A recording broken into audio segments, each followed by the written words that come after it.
The Avatar state is not only a core part of the Avatar series, but also one of the most vague aspects, with plenty of its origins and functions shrouded in mystery.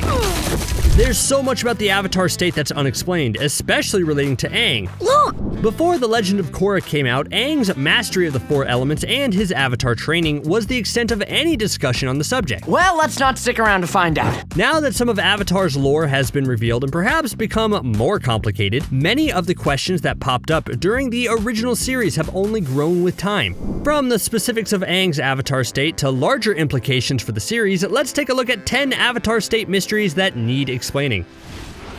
You're an airbender. Our introduction to Aang in Book 1, Episode 1 shows him preserved in a glowing ball of ice that ends up breaking when Katara accidentally uses her waterbending during an argument with her brother Sokka. As Aang emerges from his cryostasis, his eyes and tattoos lose their glow, hinting to the sibling duo that something special about him. Since Aang was already glowing when he came out of the iceberg, it's entirely possible that he was in fact in the Avatar state for all 100 years he was missing. Here's the real question though, why did it freeze him instead of giving him the ability to get out? It's possible that the Avatar state responds to the desires of its user. Since we all know Aang didn't want to be the Avatar at first. Aang struggles to master the Avatar state over the course of the show, with its potential to put his friends in danger, like at the Southern Air Temple. When he loses control like that, it tends to be tied to extreme emotions. Gyatso. However, it's totally possible that Aang's subconscious took the reins when he fled in that storm, and that his Avatar state responds to that rejection by locking him in ice. When Aang harnesses the Avatar state for the first time in Book 1, Episode 3, we see a montage of different temples all over the world lighting up in response to his supernatural ability. Though a small scene, it has a huge impact on the rest of the show since it alerts the entire world to his presence. And that certainly wasn't an entirely good thing with Zuko hot on his trail. Finally. What exactly is the connection between the Avatar state and these temples? How often do they show a glowing connection to the Avatar? And if that wasn't the case, how long did the Avatar have to be dormant for such a huge display?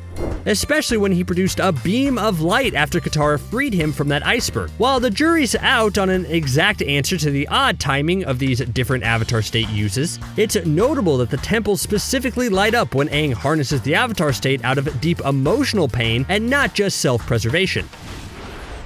In Book 2, Episode 5, Avatar Day, Aang is accused of crimes he committed in one of his past lives, the famed Avatar Kyoshi. So you'll help me with my case? While the gang spends the whole episode trying to prove Aang's innocence, it all goes down the drain when Kyoshi appears before Chin Village to confess her crimes. I killed Chin the Conqueror. Not just to confess either, she gives the village a piece of her mind. To the crowd's dismay, Kyoshi appears in full form and without any remorse. It's possible that she manifested through her connection to Aang's Avatar spirit, but it isn't confirmed whether this happens because Aang wears her things or not. Does the Avatar state have some kind of material connection? Everybody, Avatar Kyoshi here! Or did Kyoshi appear solely because of Aang's Avatar spirit? Something similar happens in the comic continuation, The Promise, where Aang burns a meditation necklace after talking with Roku. But that necklace wasn't confirmed to connect to anything, so connecting to past lives might really just be an Avatar state of mind. It's time you learn. The Avatar state is tied to a bunch of character arcs in the show, and it isn't just limited to Aang's experiences with his past lives. For this next point, it's time to turn to everyone's favorite onion and banana juice loving elder, Guru Pathik. Hello, I am Guru Pathik. The Guru appears for just a few episodes of Avatar in Book 2 during the penultimate conflict of the season. During these episodes, he puts Aang through an Avatar state boot camp of sorts, training him to clear each of the chakras that make up the flow of energy in the body. As a friend of Aang's mentor, Monk Gyatso, he's got a wealth of knowledge on all things Avatar that he's waited over 100 years to teach. The Guru's knowledge on the Avatar state was cut short as Aang left in a hurry to help Katara. So we may never know what other secrets this wise old man had for us. Were there other steps in unlocking the Avatar state that went beyond chakras? It's safe to say that the Guru left us with one last lesson in spirit. Chakras can taste good. Trusty and sarcastic Toph was of course the first metal bender in the Avatar franchise. She pioneered an entirely new style and ended up teaching others the technique in later comics. However, did she ever teach Aang? As the Avatar, he should be able to pick up all kinds of bending. In theory, that is. Truth is, Aang struggled to grasp even the regular 4 elements while he was trying to defeat Fire Lord Ozai. Earth and fire in particular were tough to master because of how different they were from what he knows, and all the mental blocks he had along the way. In The Legend of Korra, the reverse happens when we see Korra pick up metal bending in no time, while Bolin just can't tap into it, try as he might. Nah, it's okay. Avatars, as well as regular benders, seem to have a hard time with metal bending. With a huge variety of bending more of a topic of conversation now, the Avatar might start needing to master these sub-elements in the future as well, just to help them keep the peace in a fast-changing world.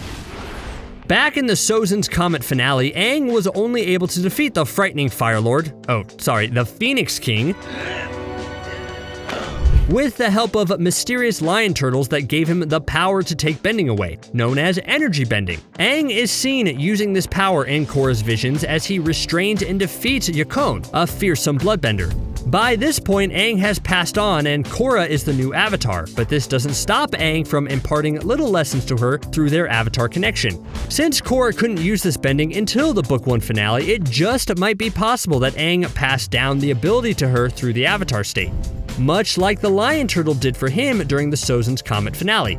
Could Aang be the first energy bender? Well, the Lion Turtles continue to be a huge mystery for the Avatar series, and their close connection to the creation of the Avatar in the first place only furthers their importance in later installments. Hopefully we'll get some answers someday. As a newer piece of Avatar lore, it's unclear how exactly Raava fits into the last Airbender's take on the Avatar state. Perhaps Aang might have learned about her if he had seen his training with the Guru all the way through. While that ship might have sailed, Raava's very existence in the Avatar universe is made all the more mysterious for how she was technically with Aang all along. Maybe Aang needed to be especially trained to sense her, or maybe the Avatar state itself just got so tangled with the idea of Raava that the two blended together over time. Korra's rediscovery of Raava in Beginnings definitely made a case for this sort of hidden element of the Avatar state, and helps to connect her journey to Aang's more spiritually. Aang belonged to an Avatar tradition that wasn't interrupted, and he had help from his past lives all the way through, while Korra had to sever ties with them permanently. And that loss definitely explains the focus on Raava later on. Even with all that, when did Raava start to slip out of common knowledge? It's a question maybe only the Guru knows the answer to. Indeed. Another major Avatar state game changer is none other than the Dark Avatar. Introduced in The Legend of Korra Book 2, the Dark Avatar is the opposite of the Avatar's good nature. Years of darkness begin. Not much is known about the Dark Avatar outside of Unalaq's fusion with Vaatu in Book 2's finale, but fans speculate that Dark Avatars can only bend one element. And with the example of Unalaq, it's also possible that the power of the Dark Avatar state increases when the user is more spiritually strong. Unavaatu seems to bank on his high-level bending first and his Dark Avatar state second, while the Avatar state of Aang and Korra is more focused on inheriting a legacy and working to uphold it than anything else. One of Aang's biggest responsibilities is his role as a bridge between the spirit and natural worlds. Through the Avatar state, Aang goes in and out of the spirit world by meditating, and later Korra uses the Avatar state to bring the two worlds together after centuries of separation. As a connection between the spirits and humans, the Avatar has to act with both camps in mind. Not an easy task. The Avatar state's connections to both spiritual and physical memories is what gives an Avatar so much power. Aang's meditations throughout the series clearly show him learning from his past avatars like Roku, Kyoshi, Kuruk, and Yang Shen. Aang slowly learns how to use this power over time, and given that he was able to stop the Fire Lord, we'd say he did a pretty good job putting all that into practice. Even with all these details and theories from such a devoted fanbase, Avatar still sometimes manages to leave us with more questions than answers. The series is so vast and rich that it offers a ton of great speculation for everyone to indulge in. So, what is the Avatar state exactly?